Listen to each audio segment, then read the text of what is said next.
Hey guys, I'm going to be updating on 5 more colonies, but first the Tetraponera are doing so well, but they've trashed the outworld of their pop-F.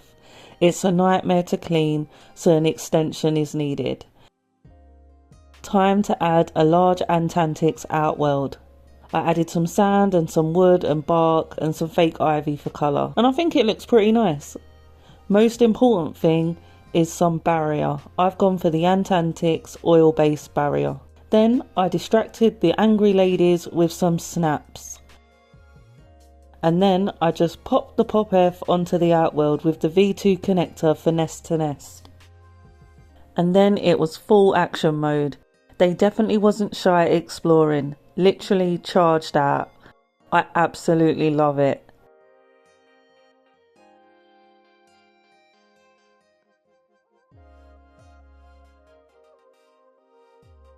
Then a few minutes ago I went to check on them, and all the trash and all the cotton that I couldn't get out of their original setup is now being moved to the lovely new clean setup into an area that I can't get to either. They're lucky I love them.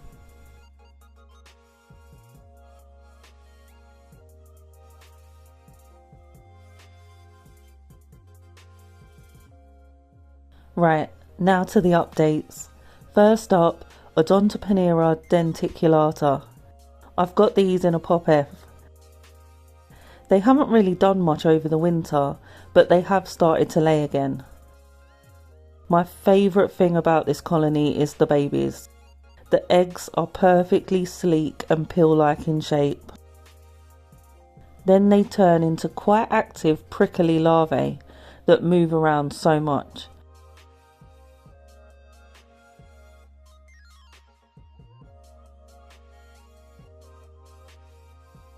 The workers are not very brave yet, and when I put in food, they scope the area for ages before deciding it's safe to eat. I love when they drink sugar snaps. They fill themselves up and then take a ball of the snaps in their mouth back home.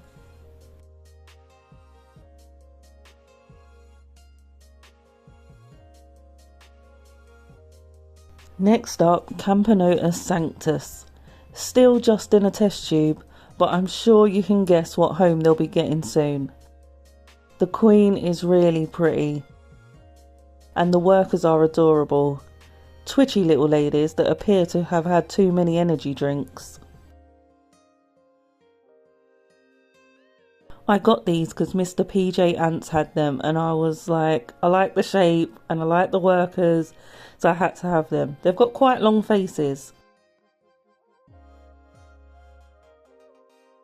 They're going well so far, loads of larvae, and I'm looking forward to seeing these grow.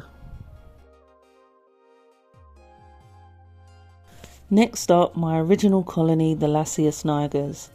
In their natural setup. This was designed by Antscapes, although it's pretty rough now. I've had it a couple of years. I just hack it back when the plants reach the barrier. I'm a bit concerned for them. They always go quiet over winter, but I had expected them to wake up by now. The tank is feeling really empty. Hopefully the queen is okay and they perk up again soon. I have a real soft spot for this colony. But you know when you get that feeling that something isn't quite right? Well, whatever happens, I'll keep feeding till I don't see a single worker about.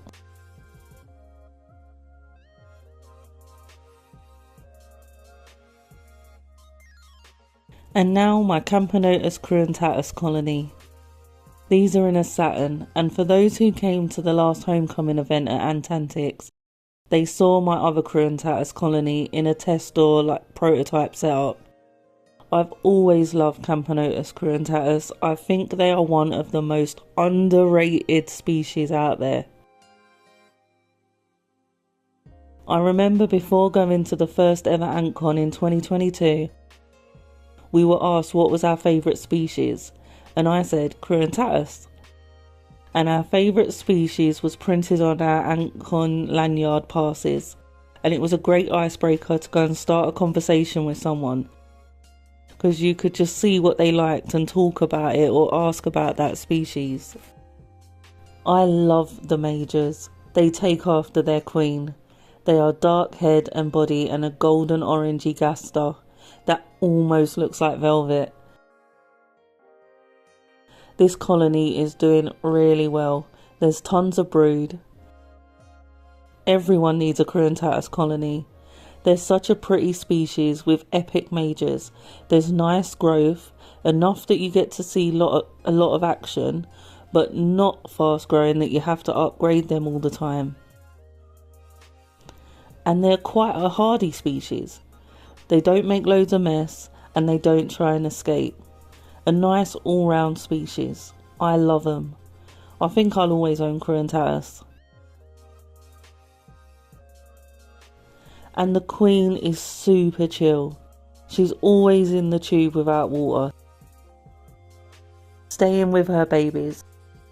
She's just a superstar.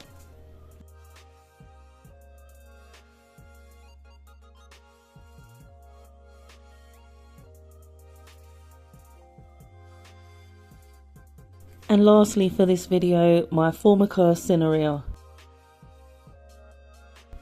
They are also in a Saturn, although you're probably thinking the tubes look more empty than the last time I showed them off. And that's because most of them are living under the sand.